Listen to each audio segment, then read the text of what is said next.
오늘 이 말씀 중심으로 여호수아의 밭에 있는 큰 돌이라는 제목으로 함께 은혜를 나누기를 원합니다. 이 사무엘상에 나오는 이야기들 참으로 흥미로운 이야기들이 많습니다. 그런데 그 흥미로운 사건들, 이야기들 속에 어마어마한 보물이 감추어져 있는 것입니다. 밭에 감추인 보화와 같은 것입니다. 오늘 이야기는 엘리 대제사장이 살아 있었던 사무엘상 4장으로 거슬러 올라가서 당시 블레셋과 이스라엘이 전쟁을 하고 있던 그 장면부터 좀 이야기를 설명을 드려야 되겠습니다. 블레셋은 이스라엘의 아주 오래된 숙적입니다. 여러분 이스라엘 사사 하면은 제일 먼저 떠오르는 유명한 사사가 누가 떠오르십니까? 삼손. 예, 그렇습니다. 우리가 잘 알고 있는 그 삼손, 힘이 센데 아주 방탕했던 사사가 삼손이었습니다. 이 삼손이 누구와 싸웠냐 하면 바로 이 블레셋입니다. 그 당시에 삼손이 얼마나 힘이 셌던지 나귀 턱뼈 하나로 1000명을 때려 죽입니다. 그뿐 아니죠. 아무튼 이 삼손은 블레셋이라고 하면은 엄청나게 괴롭혔고, 블레셋은 이 삼손이 너무너무 힘들었는데 그 어마어마한 힘 때문에 속수무책으로 당할 수밖에 없었습니다. 그러던 중에 이 블레셋이 아주 그 교묘한 술책을 하나 떠올려 우리가 잘 아는 들릴라라는 여자를 이용해서 미인계를 써서 이 삼손을 포로로 잡을 수가 있었던 거죠. 이렇게 이제 삼손이 블레셋에 잡혀가서 눈이 뽑히고 어디에 묶어 놓는가 하면요, 이 다곤의 신전, 그들이 섬기고 있는 다곤이라는 신의 신전에 이렇게 삼손을 묶어놔요. 이 블레셋이 삼손을 이렇게 하는 것은 일종의 전시 효과입니다.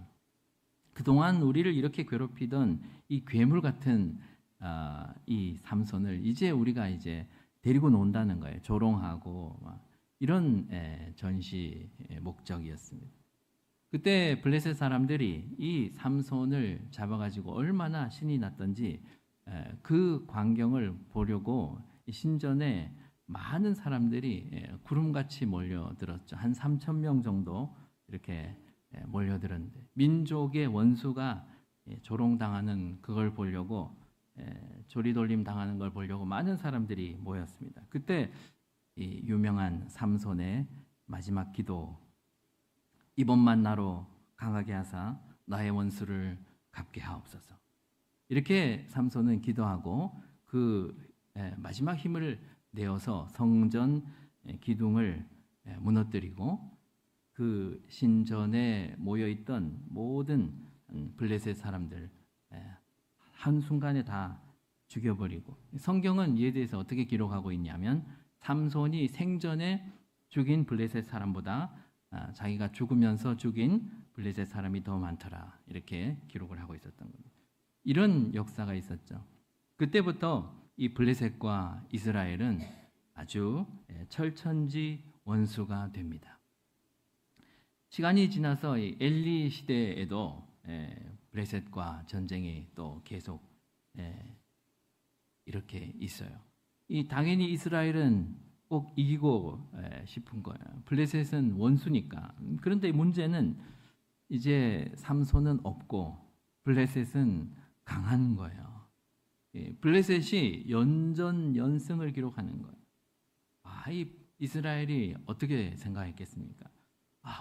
우리가 어쩌다 이렇게 됐나? 하나님의 백성인 우리가, 삼손의 후예인 우리가 어떻게 하다 이 대적 원수 블레셋에게 이렇게 지고 있는가? 이런 자문을 하다가 이들도 어떤 아이디어를 하나 냈죠. 그게 뭔가 하면 언약궤. 그렇지. 우리에게는 하나님의 언약궤가 있지. 이러면서 이 언약궤를 가지고 나가면 우리는 반드시 이길 거야. 이러면서 이스라엘은 이렇게 호기롭게 하나님의 언약궤를 가지고 전쟁터로 나가게 되죠. 그 결과 어떻게 됩니까? 아주 대패를 하게 되고 바로 언약궤도 빼앗기게 되는 거죠. 우리가 알다시피 지난 시간에도 봤듯이 그 엘리 제사장의 두 아들 홈니와 비나스가 죽고 이 소식을 전해들은 엘리 대제사장도 의자에 앉아 있다가 목이 부러져서 뒤로 넘어져서 목이 부러져 죽게 됩니다. 이 언약궤도 잃어버리고 그 남편도 시아버지도 다 죽고 이 소식을 들은 비나스의 아내가 또 아들을 낳고 이가봇이라고 이름을 짓고 하나님의 영광이 떠났다. 이 지난 시간까지 우리가 다 배웠던 이야기들입니다. 여기까지가 이제 이스라엘 쪽에서 바라본 이야기. 우리 배경을 다시 블레셋으로 넘겨서 그 블레셋 쪽에서 보면요, 블레셋은 얼마나 신이 났는지 몰라요. 이 숙적 이스라엘을 전쟁에서 이긴 것도 너무너무 기쁜데 이 이스라엘이 그렇게 섬기는 하나님의 언약궤까지 빼앗아온 겁니다. 너무너무 기분이 좋았습니다.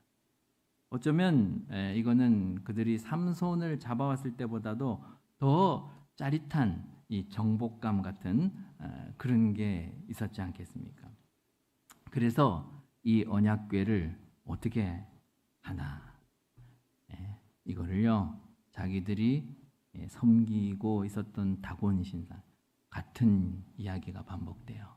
이 다곤 신상의 발 앞에 이 언약궤를 딱 갖다 놓습니다. 마치 삼손을 잡아서 묶었던 것처럼. 그런데 그날부터 이상한 일이 생기는 거예요. 아침 일찍 이 블레셋의 아스돗 사람들이 자기 신을 섬기려고 이렇게 신전에 올라가 보니까 이 다곤 신상이 여호와의 궤 앞에 납작 엎드러져 있는 거예요. 이걸 본 사람들은 너무 놀라가지고 이 불길한 상서로운 일, 그죠? 그 다음 날은 또 더 불길한 조짐일. 이번엔 다곤 신상의 온몸이 부서져서 목은 막 저쪽으로 굴러다니고 손목, 발목 다 끊어지고 몸뚱아리만 이렇게 굴러다니고 이건 마치 어떤 공포 영화에서나 보는 그런 장면 같습니다. 이제 앞으로 재앙이 일어날 것이다. 이런 불길한 조짐이 엿보입니다. 그때부터 이 블레셋에는 큰 독종 이런 전염병이 퍼져나가서 블레셋 사람들이 무더기로 죽어나가기 시작합니다. 마치 흑사병이 온 유럽을 뒤덮듯이 블레셋의 이 아스돗은 아주 이 독종으로 초토화가 됩니다. 이 아스돗 사람들이 그 생각이 났지 않겠습니까? 자기들이 옛날에 그 삼손이란 사사를 잡아왔는데 괜히 이렇게 삼손을 데리고 왔다가 자기 신전에 묶어뒀다가 거기서 자기들 조상들이 전멸했지 않습니까? 이 생각이 났습니다. 그래서 이 언약궤, 하나님의 언약궤 때문에 우리가 이렇게 됐다. 그래서 이 아스돗 사람들은 이 언약궤를 옮겨야 된다. 어디로 옮기는가? 그 옆에 있는 도시 가드라는 도시에 옮겨요. 그러니까 이 가드에도 더 큰 독종이 퍼져서 사람들이 다 죽어나가는 거예요. 어떻게 됐을까요? 당연히 삽시간에 소문이 퍼집니다. 이 하나님의 언약궤가 닿는 곳마다 전염병이 창궐하고 있다. 다 죽는다. 그러니 이제 누가 이 언약궤를 받고 싶었겠습니까? 모두 다 거절하는 언약궤를 옮기려고 하면 절대로 여기 오면 안 된다. 이 블레셋의 방백들의 리더들이요, 이걸 어떻게 버리긴 아깝고, 그렇다고 어떻게 가지고 있을 수도 없고 너무 불편한 거예요. 이걸 어떻게 했냐면요, 이 강제로 에그론이라는 지역으로 옮기게 됩니다. 당시에 에그론이라는 데는 좀 힘이 없는 사람들이 살고 있었는데 강제로 옮기고 어쩔 수 없이 이 에그론 사람들이 봤는데 공포에 벌벌 떨고 그러는 거예요. 그렇게 두려워해서 받아서 뭐 두려워한다고 예외가 될 수는 없죠. 에그론에도 독종이 퍼져나갑니다. 이 4장 12절에 보면요, 죽지 아니한 사람들은 독한 종기로 치심을 당해 성읍의 부르짖음이 하늘에 사무쳤더라, 이렇게 기록하고 있습니다. 하늘에 사무치는 이 블레셋 사람들의 신음소리, 온 나라를 울리고 있는 겁니다. 그래서 이제는 더 이상 이 언약궤를 가지고 있을 수는 없는 노릇입니다. 하는 수 없이 블레셋은 이 언약궤를 다시 이스라엘로 돌려보내기로 결정을 하게 됩니다. 그래서 새 수레를 하나 이렇게 준비를 합니다. 그리고 거기에다가 이 언약궤와 금 독종 5개, 그리고 금쥐 5마리 이렇게 싣는 거예요. 왜 5이냐 하면은 이 블레셋 방백의 숫자가 5이거든요. 이 5은 블레셋이라는 나라를 상징하는 숫자로 볼 수 있어요. 금 독종 5개를 내보내는 것은 블레셋에서 독종이 완전히 떠나가기를 바라는 마음입니다. 금쥐, 이 쥐는 또 뭐냐 하면요, 이 당시 사람들은 이 전염병이 설치류, 쥐 같은 동물들에 의해서 일어난다, 이렇게 믿었거든요. 그래서 이 전염병이 떠나게 하기 위해서 쥐를 내보내야 되는 거예요. 그래서 이제 블레셋은 그들이 동원할 수 있는 모든 지혜를 다 발휘해서 질병의 원인이 뭐가 문제냐, 언약궤라면 언약궤 내보내고, 쥐가 문제다, 쥐도 내보내고 다 내보내야 된다, 이런 겁니다. 그런데 그냥 순순히 내보내 주기는 아까운 거예요. 이 질병이 진짜 하나님으로부터 온 건지 확인을 해야 되겠다, 이런 거예요. 이 어떻게 우리가 가져온 언약궤인데 순순히 내보내 줄 수는 없다, 이런 거예요. 그래서 이 수레를 어떻게 하냐면요, 이 사람들이 아직 젖이 나는 암소 2마리를 데리고 옵니다. 아직 젖이 난다, 이 말이 무슨 말입니까? 이 암소들에게는 젖을 먹일 새끼가 있다는 거예요. 이 암소들은 지금 모성 본능으로 끌어오르는 이런 어미소들이었다는 거예요.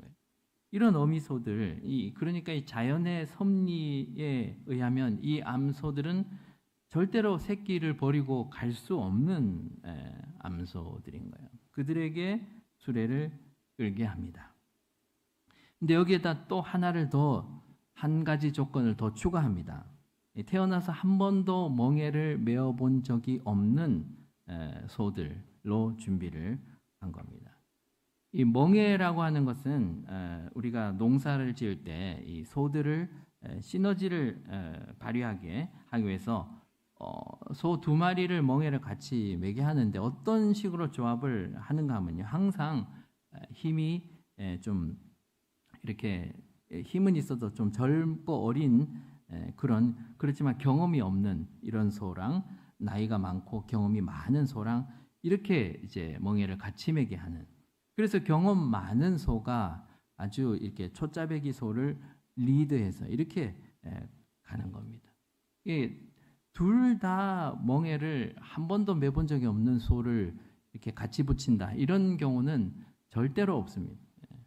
그거는 뭐 서로 이게 시너지가 아니라 오히려 역효과가 나서 아무것도 안 되는 거예요. 이 말은 뭐냐? 안 갈 만한 조건을 다 만들어 보는 거예요. 도저히 자연 상태로 이 소가 움직일 수 없는, 모성 본능에 이끌리는, 그리고 경험도 없는 이 2 소를 같이 붙여놔서 도무지 안 가야 정상인 이런 소들을 고르고 고른 겁니다. 그런데 어떻게 됩니까? 이 암소들이 흔들림 없이, 그죠? 옆뒤 돌아보지 않고 앞만 보고 뚜벅뚜벅 걸어가서 곧장, 그것도 눈물을 흘리면서 울면서 이스라엘의 베세메스라는 지역을 향해서 똑바로 가게 되는 것이죠. 6장 12절, 오늘 읽었던 12절 말씀 다시 보시면은, 암소가 베세메스 길로 바로 행하여 대로로 가며 갈 때에 울고 좌우로 치우치지 아니하였고 블레셋 방백들은 베세메스 경계선까지 따라가니라. 아멘. 이렇게 우여곡절 끝에 하나님의 언약궤가 다시 하나님의 땅 이스라엘 베세메스로 돌아가게 된 것입니다. 그야말로 드라마와 같은 이야기입니다. 그래서 여러분 이 말씀은 아주 오랫동안 우리 성도들의 마음속에 남아있는 유명한 이야기고 또 많은 설교의 소재가 되는 그런 에피소드이기도 합니다. 지난 시간에 제가 그 챗 GPT를 통해서 만든 설교를 소개하면서 전달을 했을 때 아주 효과가 좋았던 것 같아요. 옳고 그름을 분별하는 데 도움이 됐던 것 같습니다. 그래서 오늘도 제가 한편 설교를 또 가지고 나왔습니다. 이 유명한 본문을 가지고 만든 설교들이 많은데 그 중에 하나, 이건 실제 있었던 설교입니다. 제목이 베세메스로 가는 길. 벌써 제목부터 뭔가 멋있지 않습니까? 베세메스로 가는 길, 뭔가 대단한 길 같습니다. 역시 3대지 설교입니다. 첫 번째 대지가 이렇게 나옵니다. 베세메스로 가는 길, 그 길은 가장 소중한 것을 버리고 가는 길이다. 가장 소중한 것을 버리고 가는 길. 이 암소가 뭘 버리고 가요? 자기 새끼를 버리고 가는 거예요. 그죠? 이 젖먹이 어린 새끼가 바로 뒤에 있는데 그 애처롭게 울어대는 그 새끼들을 버려두고 이 암소는 하나님의 말씀을 짊어지고 앞을 보고 걸어간다. 이러면서 우리에게 도전을 주는 거예요. 사랑하는 여러분, 여러분은 주의 길을 가기 위해서 여러분의 가장 소중한 것을 버리고 갈 수 있겠습니까? 듣는 회중들은 막 마음에 이렇게 전율이 일어나는 거예요. 아멘, 저도 갈 수 있습니다. 이러면서 두 번째 대지가 뭐냐? 베세메스로 가는 길. 그 길은 좌우로 치우치지 않고 똑바로 가는 길이다. 이렇게 이제 두 번째 대지가 나옵니다. 이 암소가 좌우로 치우치지 않고 앞만 보고 똑바로 직진하는 거예요. 또 이렇게 적용하는 거예요. 우리가 주의 말씀을 마음에 품고 이 땅을 살아갈 때에 우리를 흔들려고 하는 상황들이, 유혹의 상황들이 얼마나 많은지, 우리를 넘어뜨리려고 하는 그런 온갖 것들이 있지만 우리는 흔들리지 않고 푯대를 향하여 똑바로 말씀을 들고 걸어가는 이런 자가 되어야 한다. 듣는 회중들이 어떻습니까?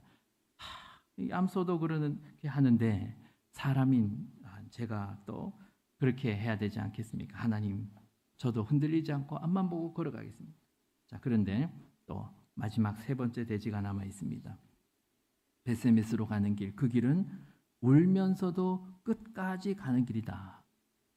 여기서 이제 눈물샘이 이제 자극이 됩니다. 이 암소가 울면서 갔다는 거예요. 울면서 이 자식을 놓고 이렇게 앞을 보고 걸어가면서 그 자식을 떼어놓는 슬픔, 한 번도 짊어져본 적이 없는 이 멍에를 매는 그 아픔, 이런 여러 가지 아픔 가운데 눈물을 흘리면서 암소가 걸어갔다. 감동적이지 않습니까? 이 울면서 갔다는 것도 감동적인데 더 감격스러운 것은 그렇게 울면서 힘들게 끝까지 그 길을 갔는데 그 길 끝에 이 암소들이 잘했다고 칭찬이라도 받았는가? 그것도 아니라는 거예요. 14절 보시면 수레가 베스메스 사람 여호수아의 밭 큰 돌에 이르러 섰을 때 무리가 수레의 나무를 패고 그 암소들을 번제물로 여호와께 드리고, 이 뭡니까? 베세메스까지 곧장 말씀 들고 걸어간 결과가, 대가가 뭡니까? 번제물로 죽는 겁니다. 어떻게 보면 참 잔인하기도 하고 매정하기도 한 이 주의 길을 가는 사람들이 이렇다는 거예요. 이름 없이 빛도 없이 주의 일을 하되 끝까지 하고 죽기까지 충성 다해 섬기는 것이다. 그러면 우리가 저 천국 가서 하나님이 나를 알아주시고 나중에는 영원한 상급을 주실 것이다. 이렇게 적용을 하는 겁니다. 그러니 사랑하는 여러분, 울면서 끝까지 앞만 보고 그 길을 걸어갈 수 있겠습니까? 이런 도전을 던지면서 어떻습니까? 아주 감동적인 설교 한 편이 나오지 않습니까?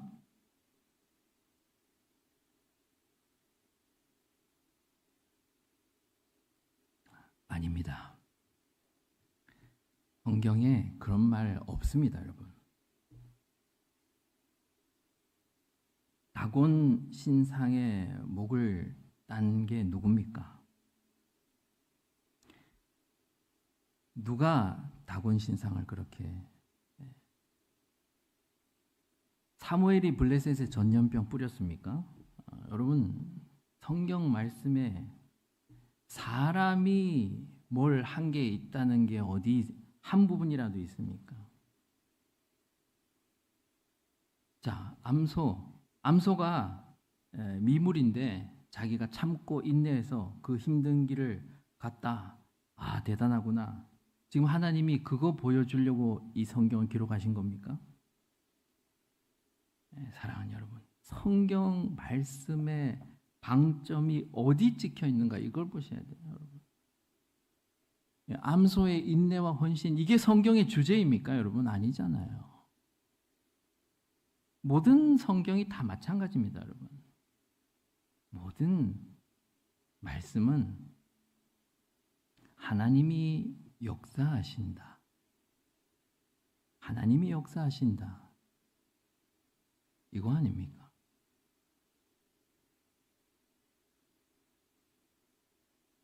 저가 뭘 몰라요. 아무것도 몰라요, 여러분. 우리가 어떤 등장인물에서 무슨 적용거리를 찾으려고 성경을 보시면 안 되는 거예요. 이제 하다 안 돼서 등장인물 뿐 아니라 등장동물에서까지도 무슨 본받을 점을 찾으려고 그렇게 성경을 보시면 안 되는 거예요. 지난번 제가 말씀드렸던 거 기억나십니까? 제가 어떻게 말씀드렸습니까? 사무엘의 시대가 도래했다. 왜 도래했는가?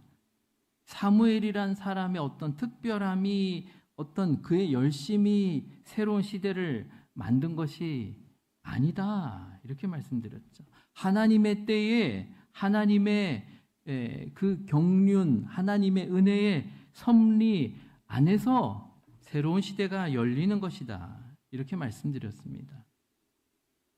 세월은 흐르고 시간도 흐르고 우리 인간도 같이 흐르는데 우리가 그저 그냥 흐르고 말더라. 이것이 이야기가 아니라고. 그 흐름에 분명한 목적지가 있는데 그것이 뭐라고 했습니까? 우리를 구원하실 예수 그리스도.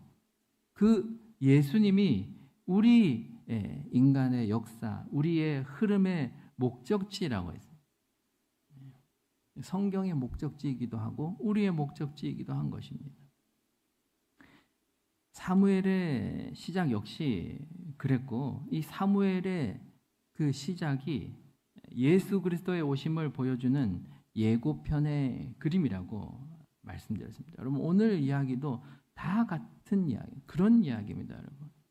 6장의 이야기가 끝나고 바로 7장으로 넘어가면 무슨 이야기가 나오는가 하면 7장 3절 말씀에 제가 읽어드렸습니다. 7장 3절 한번 체크해 보시고요.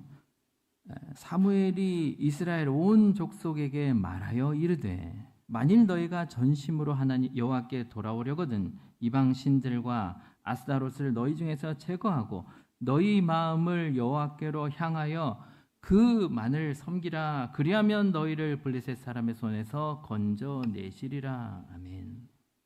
이렇게 6장까지 해서 블레셋과 언약궤 에피소드가 다 끝이 나고 7장으로 넘어가서 어떤 장면이 나오는가 하면 사무엘이 이스라엘 백성들에게 말씀을 전하는 장면이 나옵니다. 온 이스라엘 족속을 향해서 우상 숭배를 멈춰라. 너희는 이방 신과 아스타롯을 너희 중에서 제거하고 오직 여호와만 섬기라. 이렇게 말하는 거예요. 여러분, 그 말이 무슨 말입니까? 지금 이스라엘이 하나님만 섬기고 있었던 것이 아니라는 것입니다. 그렇지 않습니까? 네. 이 당시 이스라엘은 혼합주의에 빠져 있었습니다. 늘 그랬죠. 이들은 하나님도 섬기고 다른 우상도 섬기고 있었던 것입니다. 블레셋 사람들과 똑같아요. 여러분, 블레셋 사람들 한번 생각해 보십시오. 블레셋 사람들이 언약궤를 빼앗아 와서 어떻게 하죠? 자기가 섬기던 신상 옆에 갖다 두고. 왜 거기 두냐? 이 블레셋은 하나님을 섬기는 사람들 아니잖아요. 어떻게 보면은 그 자기들 입장에서 봤을 때는 이방 신의 물건이니까 우리식으로 표현하면 우상이잖아요, 우상. 그러면 그거 우상이면 부셔버려야죠. 왜 자기 신전에 갔다가 둡니까? 물론 아까 조롱하려고 했다, 뭐 그런 목적도 있어요. 그러나요, 그들에게는 어떤 마음이 있는가 하면요, 이거는 값진 물건이에요. 기복적인 신앙이에요. 자, 이 언약궤 때문에 독종이 생기고 사람들이 죽어나가면 이거 얼른 이렇게 치워야 정상인데, 왜 이걸 이리 보내고 저리 보내고 하면서 쩔쩔매면서 이게 쉽게 못 내버리고 아까워하는 이들의 마음이 보이십니까, 여러분?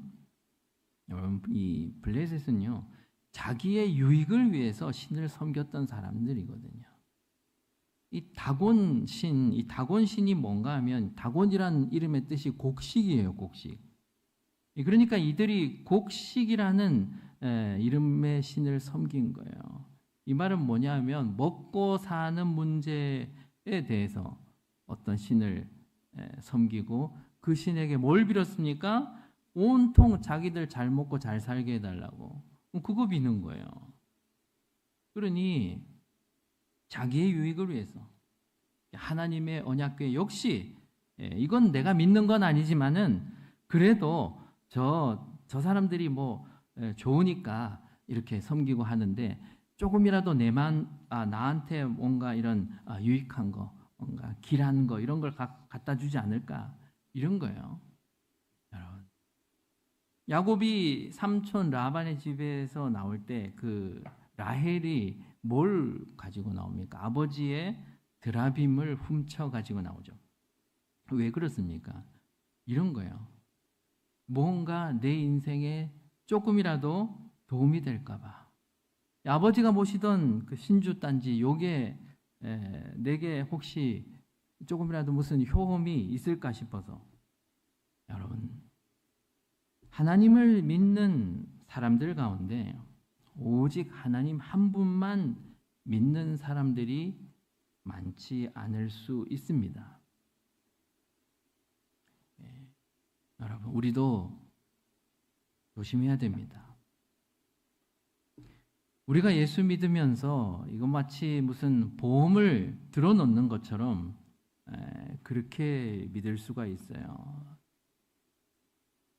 남들 열심히 교회 다니면 나도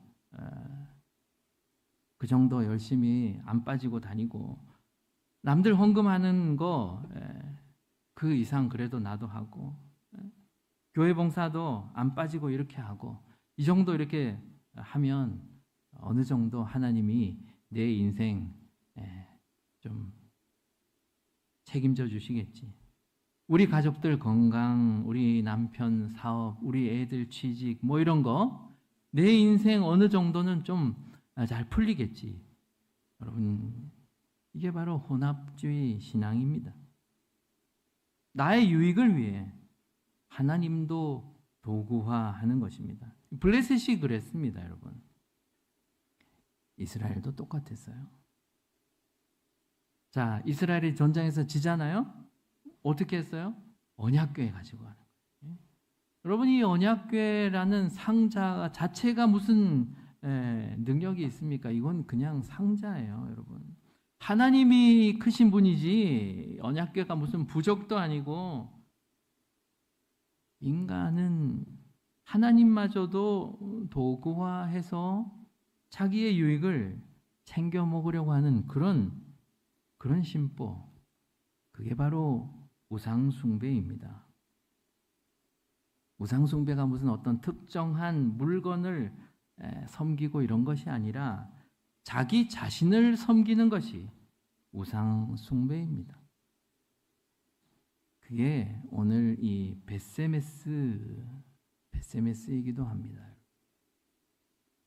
오늘 말씀 서로 이렇게 엄청나게 연결되어 있어요. 마치 씨줄과 날줄처럼 이렇게 연결되어 있습니다. 이 언약궤를 맨 암소들이 어디로 가는가? 벳세메스로 가요. 벳세메스. 그러니까 이 벳세메스가 뭔가 좀 대단하고 아주 좋은 곳인가 이렇게 생각할 수 있는데 아니에요, 여러분. 벳세메스. 벳이라고 하는 게 집, 우리 그거 알죠? 벳레헴은 떡집. 벳에메스는요, 태양의 집이에요. 태양의 집. 그러니까 여기는 태양신을 섬기는 그런 동네입니다. 태양신. 이게 어디 땅이에요? 이스라엘 땅이에요. 이스라엘 땅. 이스라엘도 혼합주의에 빠져 있다. 이걸 보여주는 거예요.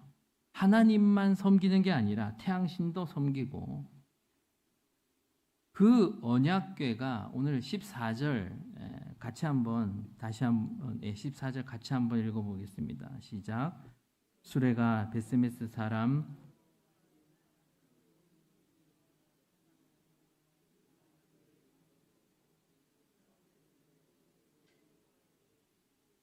보세요. 수레가 어디 섭니까? 언약궤가 벳세메스 사람 여호수아, 이 여호수아라는 사람이 벳세메스에 살아요. 벳세메스 사람 여호수아의 밭에 있는 큰 돌 앞에 서는 거예요. 이 단어 하나하나가 다 의미가 있습니다, 여러분. 그냥 나오는 게 아니에요. 이 여호수아라는 이름 체크하셔야 되고요. 여러분 밭, 이건 괄호 열고 땅이라고 적으세요. 그리고 돌, 이 세 단어가 매우 중요한 단어들입니다. 참 웃기죠, 여러분. 레위인들이 거기서 뭐 하고 있는가? 제사를 드리는데요. 여호와께 제사를 드리면서 동시에 뭐 하는가 보시면요. 15절 보시면 다른 제사를 드리고 있다. 여호와께만 제사를 드리는 게 아니라 번제도 드리고 다른 제사도 드린다. 이 다른 제사가 뭔지 아세요? 블레셋에서 가져온 독종과 금쥐에게도 제사를 지내요. 이 언약궤를 향한 하나님께도 번제를 드리지만 독종과 금쥐에게도 제사를 드리고 있다. 이것이 바로 혼합주의. 이 이스라엘 땅에서 어떻게 태양신이 섬겨지고 있고 하나님을 섬긴다는 레위인들이 어떻게 이 다른 제사를 드리고 있는 겁니까? 이게 바로 이 당시 이스라엘의 영적 분위기였던 겁니다. 그래서 이 수레가 이 여호수아의 밭으로 가는 거예요. 그냥 가는 게 아니라 다 의미가 있는 겁니다. 자, 여호수아 살펴봅니다. 이 여호수아가 누굽니까? 이스라엘에게 땅을 나누어 준 모세의 후계자 여호수아. 이 여호수아는요, 땅 분배와 연관이 있는 겁니다.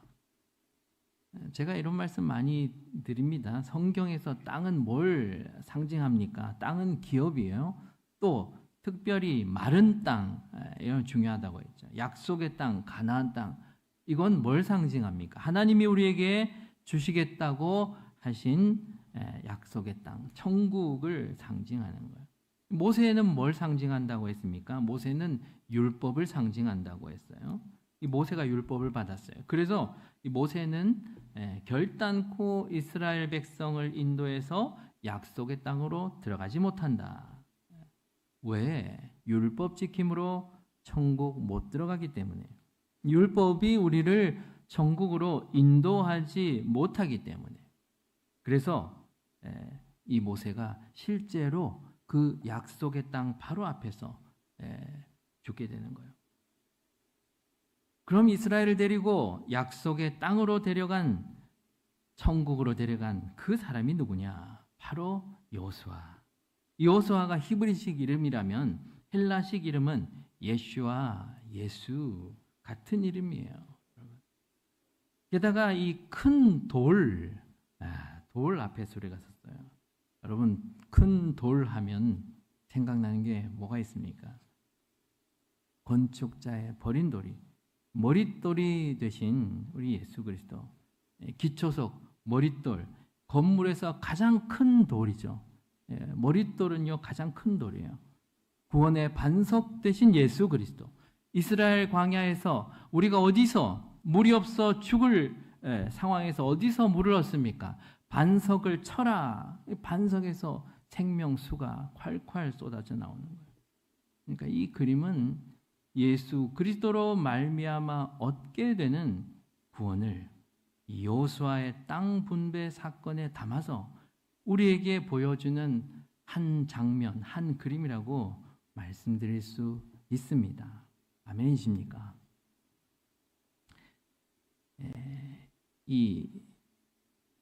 오늘 이 벳세메스 땅도 따지고 보면 이 여호수아가 분배해 준 땅이에요.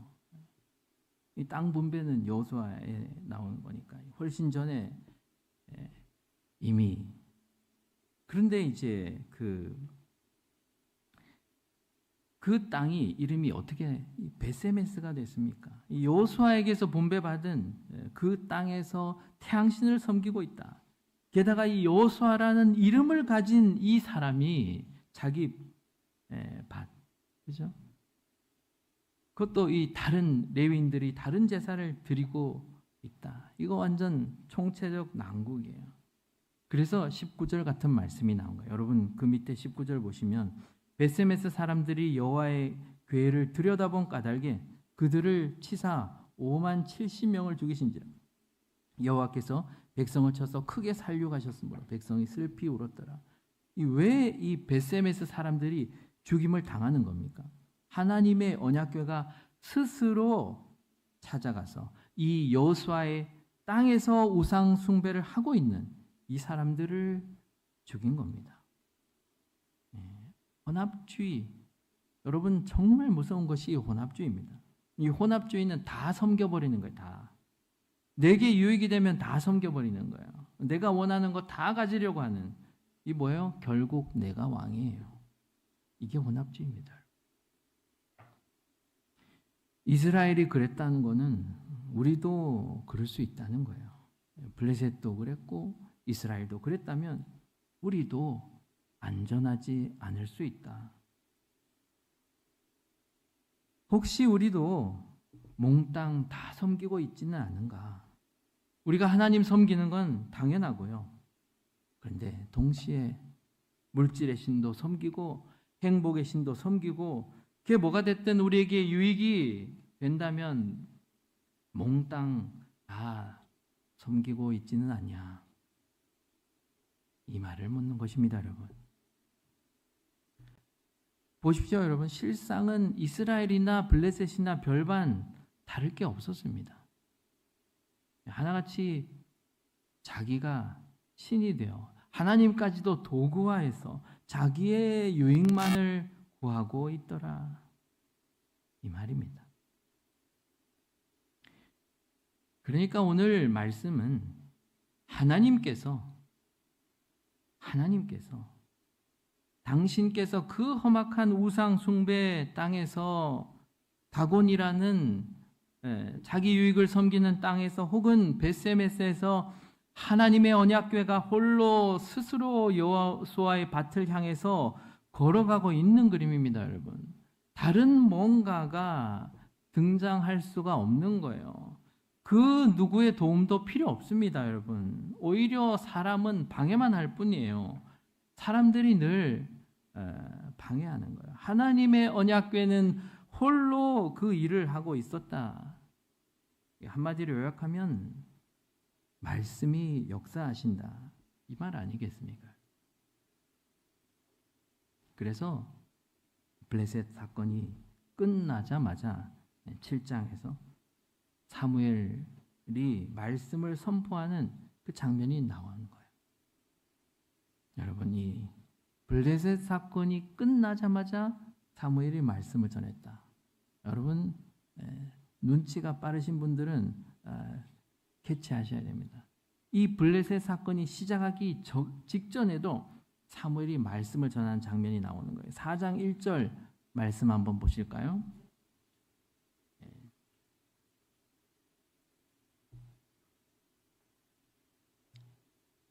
같이 읽습니다. 사무엘의 말이 온 이스라엘에 전파되니라. 이스라엘은 나가서 블레셋 사람들과 싸우고 에베네셀 곁에 진치고 블레셋 사람들은 아벡에 진쳤더니. 보십시오. 사무엘의 말이 나오고 이제 바로 블레셋 사람들의 이야기가 나와요. 오늘 6장까지 이렇게 사무엘의 말이 온 이스라엘에 전파되니라. 그리고 블레셋 사건이 나오고 그 사건 이후에 다시 사무엘이 말씀을 선포하는 이 장면이 나온다. 이것도 수미상관, 성경에서 제일 많이 나오는 그런 수미상관. 이 블레셋 사건을 중심으로 사무엘의 말씀, 그것이 시작과 끝을 맺고 있다. 자, 이게 뭘 의미합니까? 이 사무엘의 말씀이라는 것이 곧 이 블레셋 사건과 같은 내용인 거예요. 같은 이야기를 중간에 이렇게 끼우거든요. 여러분, 사무엘의 말씀이 뭔가가 대단해서 이 사무엘이 뭘 잘해서 이 말씀이 온 이스라엘에 퍼지고 그런 게 아니에요.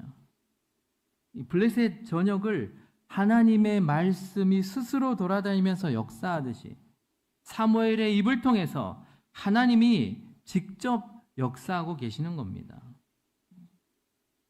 여러분, 이것이 블레셋 사건의 전말입니다. 모든 성경은 이렇게 결론이 나요. 하나님이 역사하신다. 거기에는 당연히 인간이 들어갈 틈이 요만큼도 그 어떠한 틈도 없는 겁니다. 하나님이 역사하신다.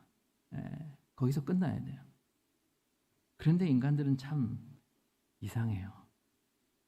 어떻게 거기 등장하는 암소까지도 자기랑 동일시해가지고, 누가 암소랑 동일시하라고 그랬습니까?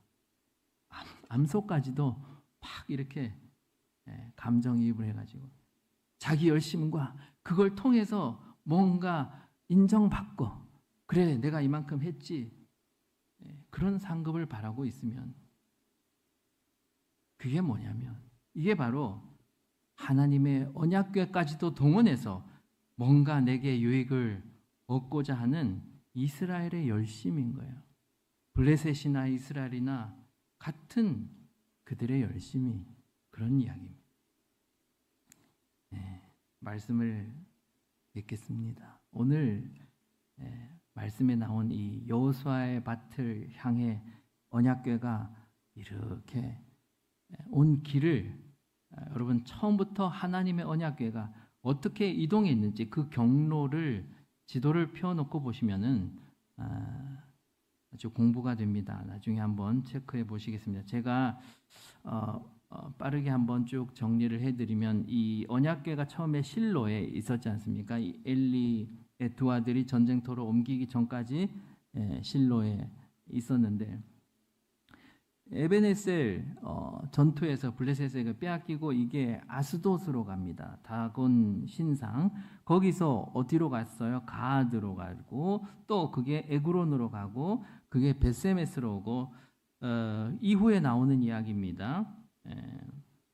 그 기럇 여아림, 아비나답의 집에 거기서 20년 동안 있다가 나곤의 타작 마당, 그 오벳 에돔의 집에 또 석 달 동안 있다가 마지막으로 다윗성, 그죠? 다윗이 이제 법궤가 들어올 때 춤추고 했다.